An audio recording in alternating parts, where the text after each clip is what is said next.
For over 15 years, Gallup Funeral Services Incorporated has been a beacon of light, guiding local families through difficult times. Gallup Funeral Services Incorporated proudly provides all families with compassionate choices for professional funeral care at reasonable prices. Get the answers you need 24 hours a day. No answering services, hidden costs, add-on fees, confusing fine print, or those scary-looking contracts. Remember, Gallup Funeral Services owns and operates the only crematory in Dare County, keeping our cremations affordable and convenient. Gallup Memorial Chapel in Bargo, North Carolina is now open and minutes from Moyock and Elizabeth City. From traditional church services and graveside burials to direct cremations and advanced planning, let Gallup Funeral Services Incorporated light the way for your family. Don't be pressured or confused by the other funeral homes. It's always your choice. Choose Gallup Funeral Services Incorporated. Call Courtney at 252-216-8030 to get a plan started today and visit our new website at gallupfuneralservices.com.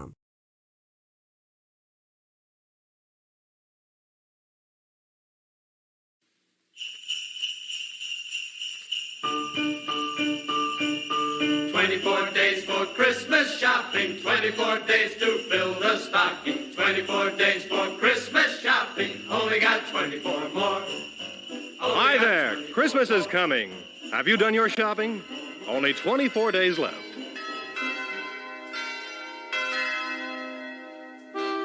To all who come to this happy place, welcome. News team, assemble!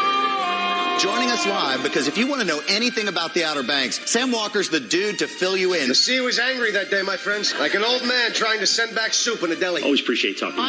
Always good stuff with Sam Walker in the Outer Banks. Now here's Les Nessman and the news. And good morning, everyone. Welcome to OBX Today Live on Facebook and YouTube. I'm Sam Walker. It is December 1st, 24 shopping days, as the dude told you a little bit ago, and it also means it's meteorological winter. Beautiful start out there this morning. Not a cloud in the sky, very light breeze. We'll get to the OBX Today Weather Center forecast in a moment. Of course, that dry conditions that we're in right now, not good news at all in terms of what's going on not only around here but around the state. We are getting deeper into a drought. We do have a couple of pretty big wildfires in progress out in the mountains. One that we talked about started Saturday at Pilot Mountain. Yesterday, another one popping up out between Marion and Asheville, near Marion. It's pretty visible from I-40, in fact. That's one of the things about both of these wildfires. The Pilot Mountain one is visible along a pretty heavy route, US 52, and then this fire that popped up on Pogue Mountain, not to be confused with Pogues from the Outer Banks. That one's can be seen from I-40. We'll talk about that in just a second because we do have some local news as far as the burn ban goes. We'll get to that. We'll wrap up hurricane season, which concluded yesterday officially. Not to say that we can't get something outside the parameters of June 1 and November 30th. We'll talk about that and a whole lot more to get to here on OBX Today Live. We'll start with the latest on this burn ban, which is in effect throughout North Carolina. Yesterday, Cape Hatteras National Seashore and the town of Nags Head both put out bans on beach fires. Beach fires are permitted with permits or free permits that you can pick up at Cape Hatteras National Seashore. You can get those anywhere. Even in the rental houses have the permit that you're supposed to have that lists all the rules. That, you have to dig a hole in the sand and do it below the high tide line on the wet sand of the beach in Cape Hatteras National Seashore. Same thing in the town of Nags Head. The town allows you to have those beach fires. You can pick up permits at Town Hall, and they're free as well. They both have been banned or have instituted those beach fire bans, so you can't have fires on the beach right now. An interesting note with this burning ban, we've had a lot of questions about it, and I'll get to some of those, try to answer some of those that we've gotten by comments on Facebook or emails asking us about it. Dare County Fire Marshal Steve Kovacs has announced that all burning within 100 feet of any structure is now banned in the unincorporated areas of Dare County. The way that the North Carolina Forest Service burn ban works right now is you can't have an open fire, meaning just, on the ground, not in a container, outside of 100 feet of a structure.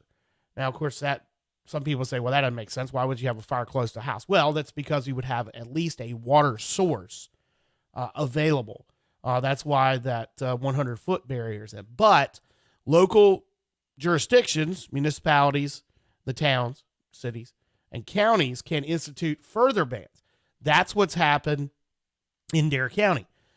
In the unincorporated areas, that means outside the town limits. That means on Hatteras Island, Roanoke Island, outside Manio, on the Dare County mainland, you cannot have any open fires whatsoever, including within 100 feet of any structure. Now, if you've got a fire pit that you're using, that's allowed. You can still use a grill, but those are the only instances of fires allowed in while this burn ban is in effect, and that includes in Dare County unincorporated areas. The towns have not instituted their own burn bans that are much more stringent, but that could change. And with the conditions as they are right now, with this dry weather, with the drought that's setting in, we are in the moderate drought category right now. No rain in the forecast in the next 7 days. No, actually, we do have a little bit of rain now. Just scanned over to check the updated forecast of the National Weather Service, but it's very minimal amount of rain. We just not had enough rain to do anything. And even with lower Hatteras Island, southern Hatteras Island being above normal for rainfall here in the fall, the rest of Dare County is not, and the rest of eastern North Carolina is not. That's why this burn ban's been put in effect. And it looks like it's going to be around a while because we're not going to see a drought buster anytime soon. And of course, one of those ways we get drought busters is with hurricanes. And yesterday, again, the hurricane season did wrap up. So our tropical weather updates will be coming to a close here on OBX Today live here. So yesterday's evening's final 5-day outlook from the National Hurricane Center, which shows nothing, and it's going to show nothing now unless we do get something that pops up. And that's not to say it can't happen, but it is in all likelihood not going to happen. But a rather busy season, very active season in 2021. As predicted, we did get right on what would be considered an above average year. What I've got up on the screen right now is just from the NOAA, showing all the satellite images of the entire season. So it's not going to be some massive, but I'm just showing that. Anyway, we've got a story up at obxtoday.com that kind of breaks down hurricane season by numbers. We had 21 named storms, 7 hurricanes, and 4 of those became major hurricanes. This was an above average hurricane season, as predicted by NOAA's Climate Prediction Center. Used up the entire list of names. It was the 3rd most active year on record in terms of named storms. It marks the 6th consecutive above normal Atlantic hurricane season. It was the first time on record that 2 consecutive hurricane seasons exhausted the list of 21 storm names. It was also the 6th straight year that we had a named storm prior to the official start of hurricane season on June 1st, which is going to be examined again for possibly expanding the length of the season to an earlier start. There was a proposal put before the World Meteorological Organization, which would have expanded the length of the hurricane season, made it start earlier. There was a proposal to start it on May 15th. That was not approved for this past year. It is going to be considered again, possibly for 2022. But what did happen was that the National Hurricane Center began issuing the tropical weather updates, which we show you here with those graphics. They did expand that out to May 15th. So there was that one consideration or one alteration that took place this year. But there is possibilities that we could see the hurricane season actually become starting on May 15th rather than June 1st. Scientists attribute the heightened hurricane activity in recent years to the warm phase of the Atlantic multi-decadal oscillation that began in 1995 and favors more, stronger, and longer-lasting storms. It's thought to be driven by a combination of internal climate variability and changes over time in small airborne particles, often referred to as aerosols, over the North Atlantic. However, the relative contributions of internal variability and aerosols to the observed Atlantic multi-decadal oscillation remain uncertain. Additionally, there was a report issued back in August that projects with high confidence that the global proportion of tropical cyclones that reach very intense Category 4 or 5 levels, along with their peak winds and rainfall rates, along with are expected to increase with climate warming at the global scale. There's a pretty cool infographic we've got up at obxtoday.com that kind of explains some of the different numbers associated by the hurricane season this year. Season storms activity started early and quickly ramped up, as we talked about, 7th consecutive year with a named storm forming before the official start to the season on June 1st. It held the earliest 5th named storm on record. One of the lead seasonal hurricane forecasters at the Climate Prediction Center, Matthew Rosenkranz, said that climate factors, which include La Nina, above normal sea surface temperatures earlier in the season, and above average West African monsoon rainfall, were the primary contributors for this above average hurricane season. Of course, Ida was probably the biggest one in terms of impacts on the United States. So coming ashore on southeast Louisiana coast and causing devastation down there. And we were spared for the most part. If you go back and look, I wonder if I can re-rack that video. Let me see if I can re-rack this video real quick. And we go back to Bill. Not Bill. Which one? There was one. Well, we had a couple. We only had 2 that actually, in some form or another, crossed North Carolina with impacts. So we did miss out this year, thankfully. There it is. My names this season being so long. Danny, which came ashore in South Carolina, and then we had rainfall up in the mountains of North Carolina from it, while it was a tropical depression. Actually, it had a post-tropical cyclone. Fred, which came ashore on the coast of the Panhandle and Alabama, and then came up the mountains and caused flooding out in the mountains of North Carolina back in summer. Those were the only 2 that we had any direct crossing by these tropical systems. Of course, we had them offshore, creating a bit of a problem for us with some waves, but nothing like we've seen in the last couple of years. So, they talk about how an active season, you may get one, that's all it takes. But at the same time, it may be an active season in the Atlantic and not really cause any problems here. That's what we were.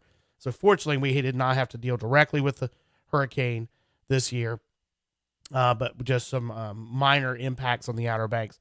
Larry was one of those, which just popped up there on the screen. So anyway, hurricane season is done, and our tropical weather updates are done, but I'm sure we will be getting some more information.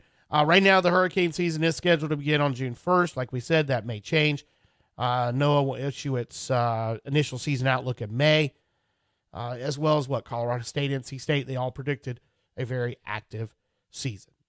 All right, more of OBX Today Live. We got that straight ahead here for you on this Wednesday morning, so stick around.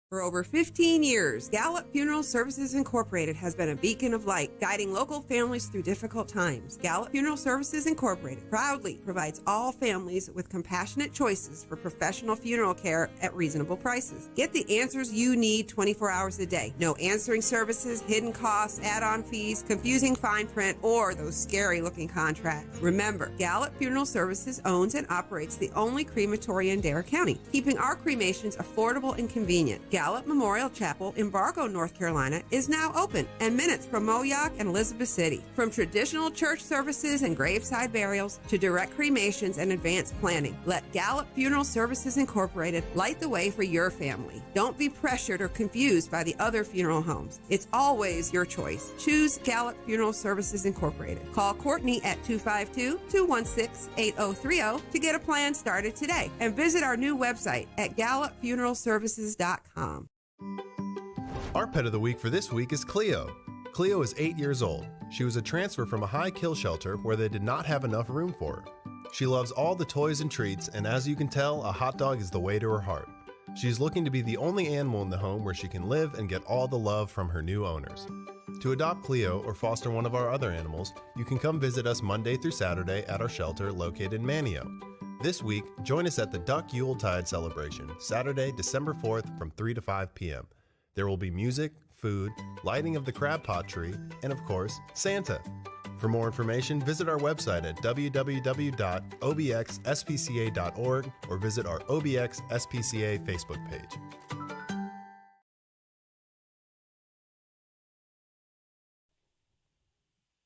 Back here on OBX Day Live on Facebook and YouTube, I'm Sam Walker. Glad to have you along with us on this Wednesday morning. Yesterday, there was some water service interruption in Killable Hills on West 3rd Street. That was around the Indian and Clamshell area. That's all part of this project to rebuild, put in a sidewalk, put in some storm drains, and also upgrade the water lines that are running along West 3rd Street from Bay Drive to the bypass. So they did have that water main break that it got repaired. It only took about 2 hours. They had water service interrupted there. So that's what happened yesterday with that. The Daily Advance in Elizabeth City got a couple of stories this morning on Currituck County sewer systems. So first off, we've talked about this before. Lisa Sorg at North Carolina Policy Watch has been covering this pretty well about the situation in Eagle Creek. That's that neighborhood by Moyock Middle School and the Eagle Creek Golf Course as you come into Moyock, where their sewer system has been failing on a regular basis, having all types of issues. The president of the company that services the troubled sewer system in Eagle Creek is attempting to buy the utility. Eagle Creek Homeowners Association President Fred Whiteman tells the Daily Advance that EnviroLink President Mike Myers is attempting to buy the utility under the name Currituck Water and Sewage. Now, the Eagle Creek sewer system is owned by Sandler Utilities, but is serviced by EnviroLink. It's a private firm. It's been plagued with problems since EnviroLink took it over back in spring of 2020. They've had all kinds of problems, backups, pump system failures. It's been sending sewage back into people's homes. Even did that over Thanksgiving holiday. All types of problems with this sewer system that serves about 440 homes in Moyock. And Whiteman says he's not happy about that. Many of the residents of Eagle Creek not happy that this EnviroLink would be looking at taking it over, and that could just extend the problems. EnviroLink has not been cited by DEQ for any violations for the system that's been overflowing, and people are literally having to open up the clean out on their houses and just let the sewage go into their yards. That's how bad things have gotten. Yeah.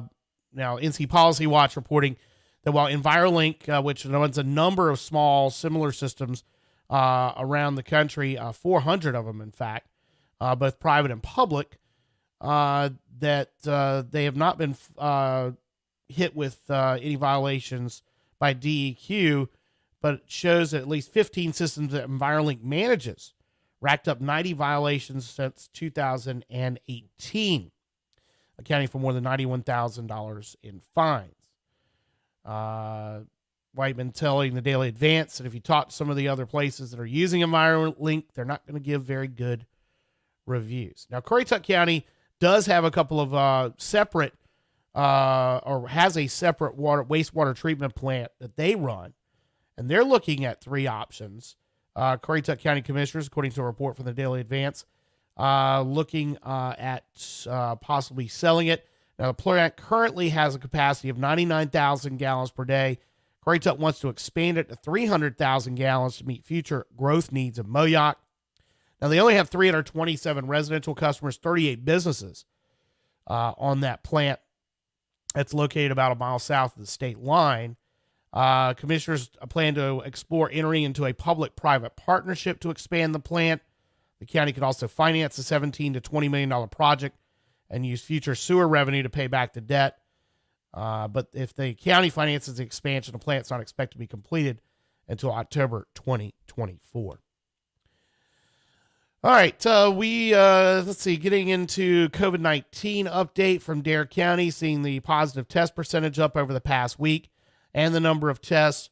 Dare County was reporting yesterday that they now hit the 4,300 case count among residents. The positivity rate did go up from the week before, according to the latest metrics for Dare County. They have been relatively stable for the past 6 weeks, but it did go up from 10.6% to 13.3% in yesterday's report. You can read that full report there. Yesterday, Governor Roy Cooper and State Health Secretary Dr. Mandy Cohen held their first COVID-19 briefing in a month. And some rather surprising news coming out yesterday from that press conference, or ahead of that press conference yesterday. Here is Governor Cooper and Secretary Cohen's opening statements from yesterday's press conference. Well, good afternoon, everybody, and thank you for joining today's briefing.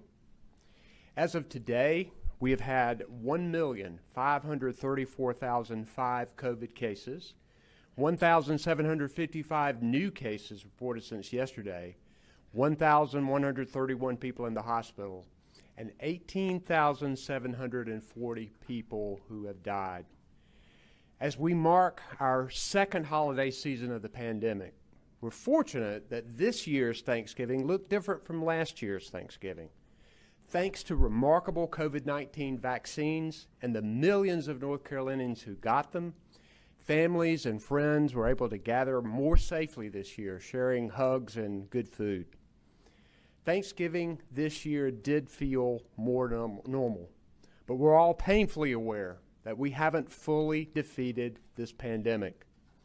The Delta variant is still with us, causing sickness and death, mostly among the unvaccinated, while health alerts about the emerging Omicron variant have caused concern and opened a new set of questions. As the scientists and public health experts race to get answers about the new variant, we still know this to be 100% true.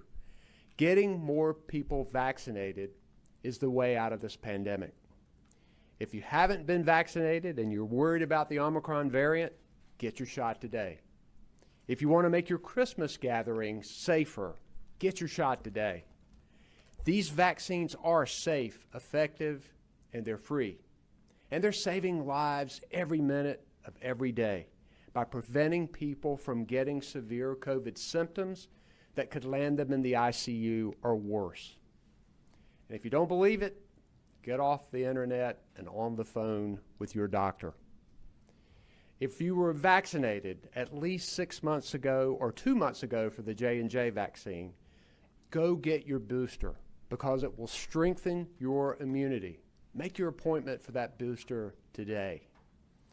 North Carolina is working hard to increase the number of vaccinated people in our state, including children who are now eligible. Just as we've done with the adult vaccine effort, we're working with trusted messengers, including community leaders, family doctors, and others, to have an open conversation with parents who have questions. And it's working. In North Carolina, we're up to 13% of children ages 5 through 11 who've received their first dose during the 4 weeks that we've been giving them. Since my executive order went into effect requiring state employees working in cabinet agencies to be vaccinated or tested weekly, the vaccination rate has increased from 65% in mid-September to 76% by the end of November. Our state health facilities have required vaccinations for their workers to protect them and their patients. More than 99% of those workers are now vaccinated. These numbers are good, and we're working to do more. And I appreciate all the private sector businesses that have similar rules for their workers and customers because you're making the right call to keep people safe. Before Thanksgiving, I signed a new bipartisan state budget that'll help our state out of this pandemic and come out even stronger on the other side. It includes hundreds of millions of dollars for business recovery grants as well as funds for individual families that are struggling. It sends badly needed resources to local health departments who are on the front lines of the pandemic. It invests in our research universities where scientists are on the front lines of developing new treatments for COVID-19. And it funds filling the gaps in high-speed internet that have been magnified over the last 2 years. My administration is working hard to implement these solutions, and I look forward to the efficient and effective use of these dollars that'll speed us through this pandemic and do so much more.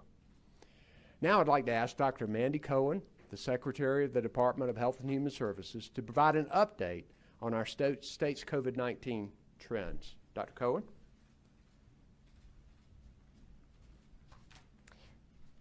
Thank you, Governor.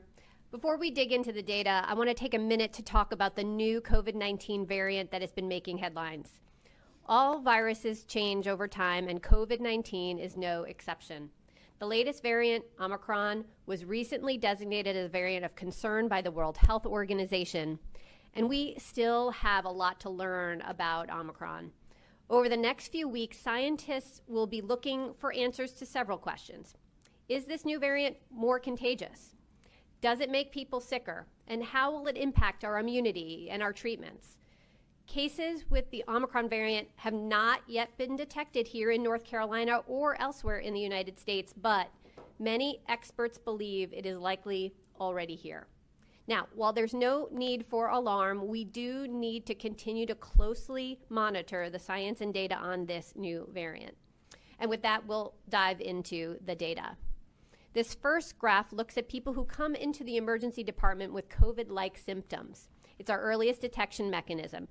And the yellow line represents this current year that shows that this trend has come down significantly from its recent peak in early September. But you can see the yellow line has started to just increase slightly over the past few weeks. However, it does remain below where we were a year ago, which is shown with that blue line. Next, we look at new COVID cases. This first graph shows you the trajectory of new cases each day since we had our first case back in March of 2020. And you can see our first major peak in cases was back in January of 2021, before vaccines are widely available. That second peak in August and September was a result of the Delta variant and had the greatest impact on people who were not vaccinated. But let's zoom in and look at the last few weeks of cases. On this graph, we're looking at cases from October through today, and what you can see is that our cases have been largely level and appear to even have decreased over the past week.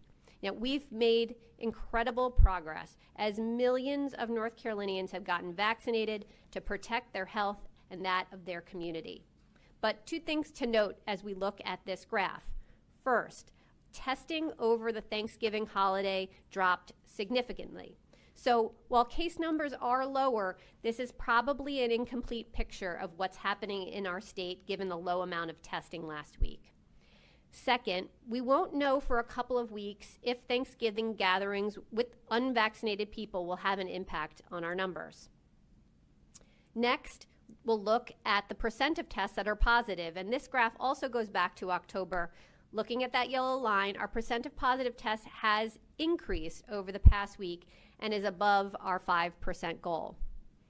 On our next graph, we look at day-over-day hospitalizations, and this graph also starts in October. And looking at that yellow line, you can see that trend has leveled.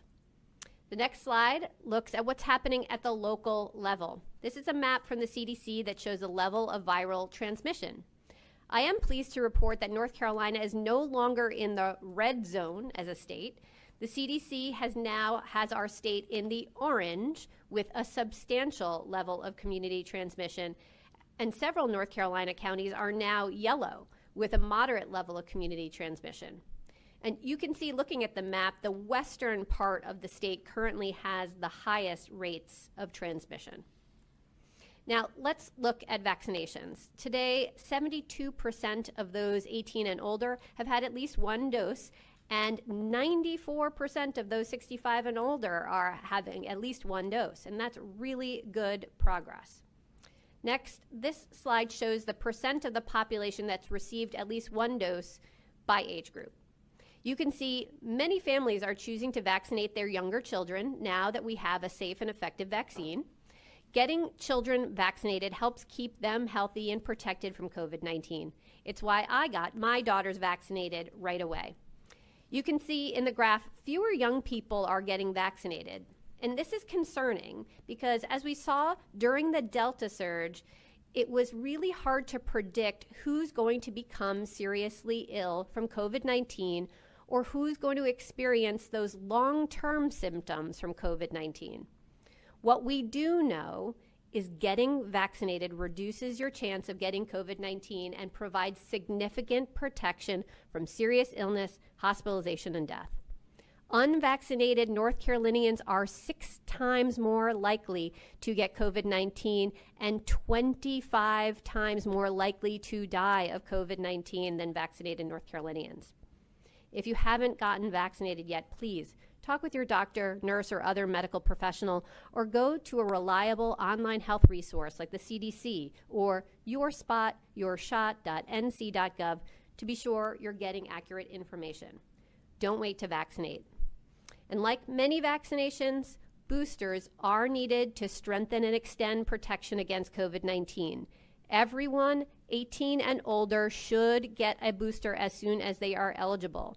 If you got the Johnson & Johnson vaccine, you should get a booster at 2 months after your shot. If you've gotten the Moderna or the Pfizer vaccine, you should get a booster 6 months after your shot.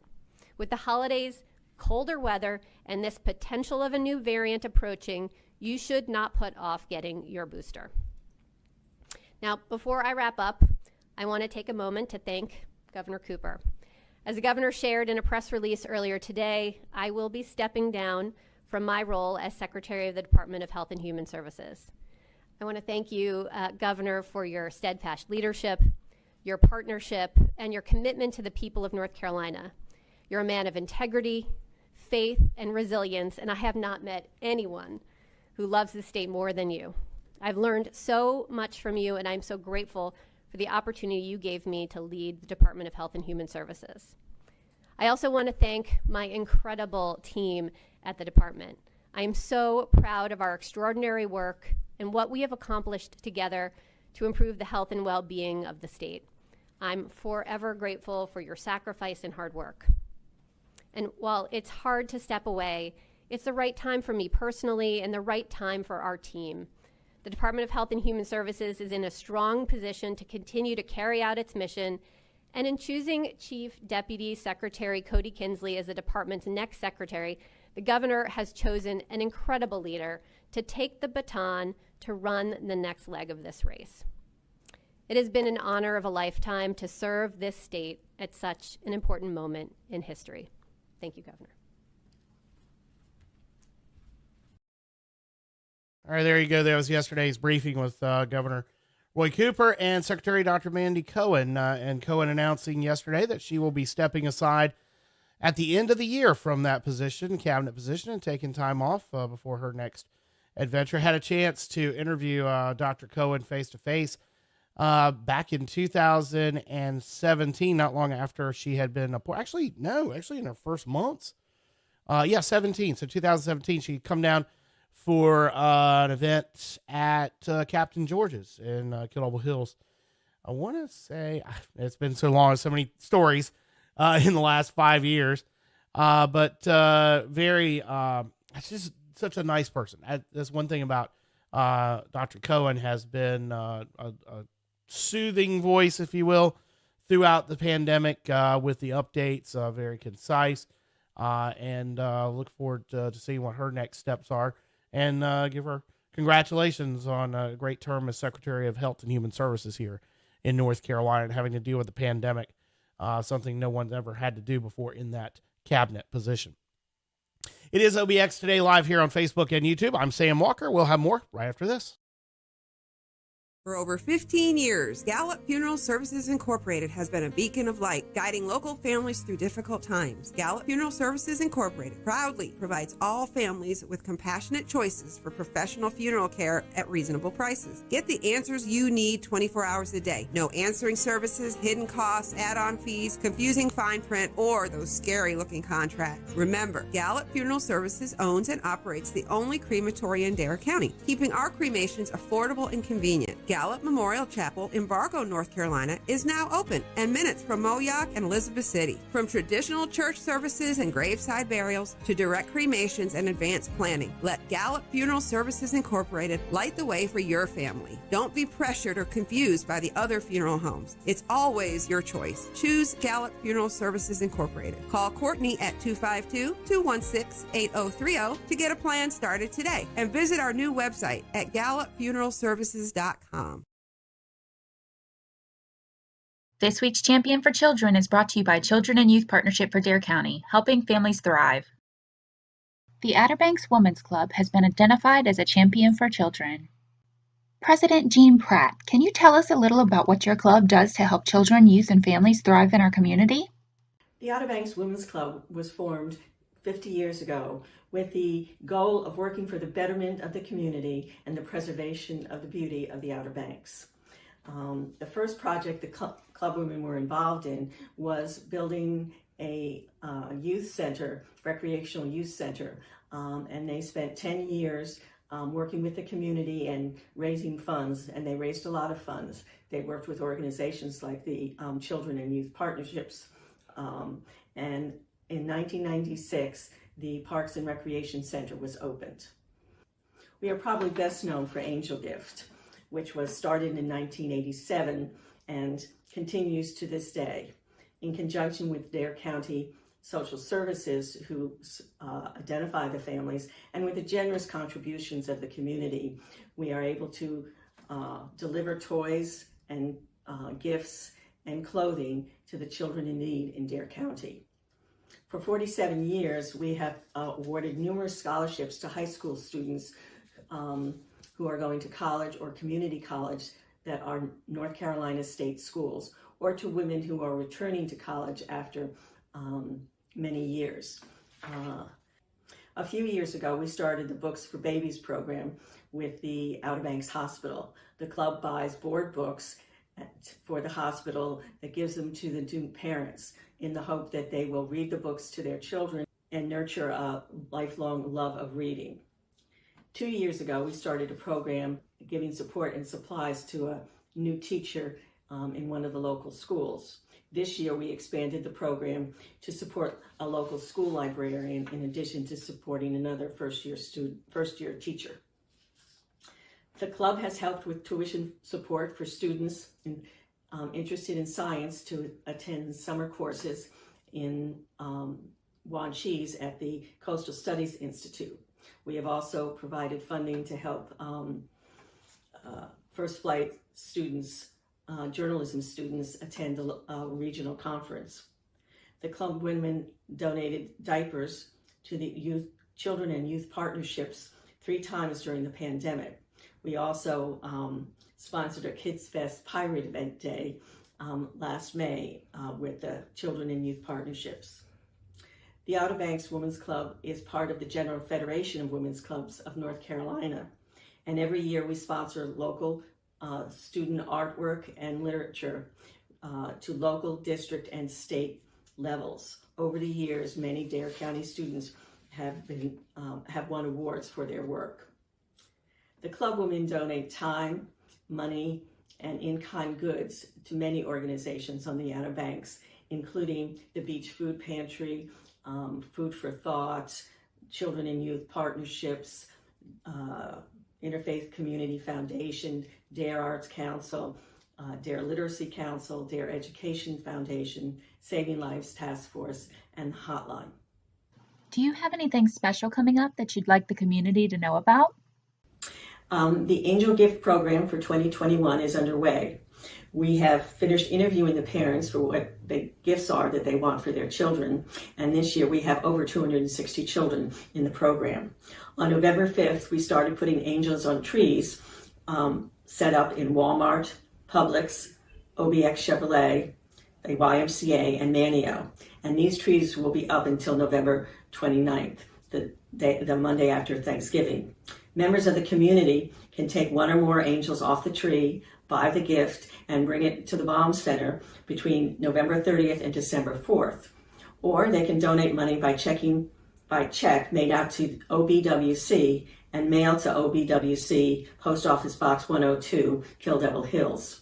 Or you can go online to our website, www.gfwc-obwc.com, and click on the donate button. The people of Dare County have always been very generous to this wonderful project. If someone wants to get involved with the Outer Banks Women's Club, what should they do? You can contact us using the contact button on our website, www.gfwc-obwc.com. Or you can email us at gfwc.obwc.nc@gmail.com. Or you can give us a call and speak to someone or leave a message at 252-284-4040. If you would like to nominate a person or group to be a champion for children, please contact CYP at 252-441-0614.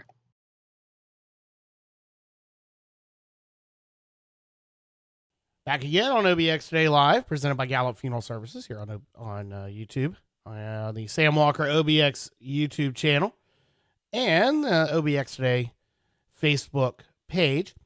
A couple other more headlines to get to. A 3-judge panel of the North Carolina Court of Appeals on Tuesday blocked enforcement of a trial judge orders requiring the state to fund a $1.7 billion plan to fund public schools. The appellate panel voted to issue an order 2-1, stating that Superior Court Judge David Lee exceeded his authority under the state constitution. Lee said the money that would help ensure the state meets its constitutional obligation to provide students with a sound basic education. The majority said their order does not impact the part of Lee's November 10th decision saying that the funding is necessary, but rather than just saying that it blocks transfer of the $1.7 billion from the state treasury. Republican judges Chris Dillon and Jefferson Griffin said it's up to the legislative and executive branches to provide the money under the separation of powers clause. Democratic Judge John Arrowwood dissented, saying only a temporary stay should have been granted. He questioned the decision to grant a permanent order blocking enforcement of Lee's decision without granting a full hearing before the Court of Appeals. Now, one of the first of 3 lawsuits against or trying to block the redistricting that took place ahead of the 2022 elections. One of those lawsuits, there was a request by a voting rights group to delay the March 8th primary. That has been denied by a Wake County judge. The group was seeking to push the primary back to May to give lawmakers time to redraw the maps they just passed to determine the political districts for North Carolina's 14 seats in the U.S. House of Representatives, as well as all 170 seats in the General Assembly. And also wanted to push back candidate filing for the elections. That begins on Monday and lasts through much of December. Lawsuit did not challenge the maps themselves as unconstitutional, just the process and rules that Republicans use while drawing the maps. And since the maps are still law and not been ordered to be redrawn, Superior Court Judge Graham Shirley said there was no basis to delay the elections for a redraw. Now, there are 2 other suits that are still pending. One of those, or rather the other 2, are expected to elect more. Unlike the lawsuit which challenged the redistricting process, there are 2 lawsuits challenging the maps themselves, and those still will be heard in court here soon. And that's one reason why the legislature is not adjourned its session. They have kept the session open, but they have finished up taking all votes this week. They're done with that, other than anything that will be to do with court cases as specifically laid out, but it's to deal with the redistricting lawsuits. And also any possible vetoes by Governor Cooper, they're still pending. There were several bills that passed on Monday in the legislature that the governor still has yet to sign. They just passed on Monday night. And that's one of the other reasons why. This has turned out to be the second longest consecutive day session the legislature's had since the 60s, and is the longest, other than back in the 2000s, was there a session that lasted longer in terms of the number of calendar days. All right, in sports, high school basketball tonight, just a couple of games. Pungo Christian is at Lawrence Academy, Camden at Perquimans. College basketball last night, the ACC Big Ten Challenge, and it's been all Big Ten this year. 3 seconds left. Ball goes to Roach at half court, throws it at the goal. Roach, no good, and Ohio State has upset number 1 here in Columbus. The Buckeyes knock off Duke 71-66, coming from 15 down to get their 5th win of the season and the 2nd win since Chris Holtman has been the head coach at Ohio State over a number 1 ranked team, as the fans and the students and maybe even people from the parking lot have now started to storm the court. Paul Keels with a call last night on Learfield as Ohio State upset number 1 Duke, 71-66. Blue Devils blew a 15-point lead. Went scoreless the last 4.5 minutes of the game to give the Buckeyes a victory. Wake Forest held up its end of the bargain. They needed overtime to beat Northwestern 77-73 last night at Lawrence Joel. Minnesota over Pitt 54-53. Syracuse down Indiana in double overtime 112-110. Purdue got by Florida State 93-65. Rutgers over Clemson 74-64. So the Big Ten up 6-2 in this year's challenge. Still a chance for the ACC to pull it out, but it's going to be tough. Tonight, NC State hosts Nebraska at PNC at 7:15. Also at 7:15, Louisville at Michigan State, Virginia Tech at Maryland. Late games at 9:15, Miami at Penn State, and North Carolina hosts that team up north, Michigan, tonight at 9:15 in Chapel Hill. Also last night, East Carolina at Old Dominion, 63-62. College football playoff, Georgia, Michigan, Alabama, Cincinnati, the top 4 heading into the conference championship weekend, and the selection Sunday. Wake Forest still the highest ranked, second highest ranked behind Pitt. They're 16-17 right now. Of course, Pitt and Wake play Saturday at Bank of America Stadium in Charlotte for the ACC championship. NHL last night, it was Philadelphia over Carolina 4-1. Hurricanes kind of going on a slide here to wrap up the first quarter of the NHL season. They still only lost 5 times in 15-5. You can't beat that record right now. But they haven't hit a little slide here. Got 2 more players in the COVID protocols at the moment. So a little bit of a speed bump going into the holidays here for the Carolina Hurricanes. All right, OBX Today Weather Center forecast is pretty much just more of the same. Sunny and dry, a little bit warmer today. We'll get up to a high of 59 with west winds only around 5 miles an hour. Tonight, mostly cloudy, a low 50. The southwest winds 5 to 10. On Thursday, sunny, a high 66. The southwest winds of 5 to 10 miles an hour. Clear and 51 Thursday night. Friday, sunny and 62. Saturday, sunny, 66. Sunday, sunny and 60. Then we get a little front coming through, brings us some showers Sunday night into Monday. And then we're back to dry and cool on Tuesday. So no drought busters anytime soon. Burning ban remains in effect. No beach fires. All that stuff. So keep those fires unlit. Coast Marine forecast today. Pretty nice day to be on the water, although it's chilly. West winds 5 to 10 knots, shifting to the southwest in the afternoon. 1 foot waves or less on the sound seas, 2 to 3 feet. Water temperatures now down in the mid-50s on the North Beaches, upper 50s on Hatteras Island, and mid-50s on the sound side, maybe even the upper 40s in some spots. Next tide change in Oregon Inlet's a low tide at 11:17. Sunset tonight is at 4:48. Sunrise tomorrow is at 6:54. Bright sunshine and 46 right now at the studios in Uptown Nags Head, outside the studios. If it was 46 inside, Jody would not be happy right now. That is going to do it. The equipment would love it, but yeah, the staff not so much. And that is going to do it for OBX Today Live here on this, what's today? Yeah, it's the 1st of December. What am I doing? Wednesday edition of OBX Today Live. Thanks for joining us. Tomorrow we're going to have guests in with us to talk about the Coastal Paws photos with Santa and some of the other stuff that's going on as well. The Coastal Humane Society. We're going to have guests from there to join us on tomorrow's show. Here on OBX Today Live, have yourself a great Wednesday, everybody. We'll see you.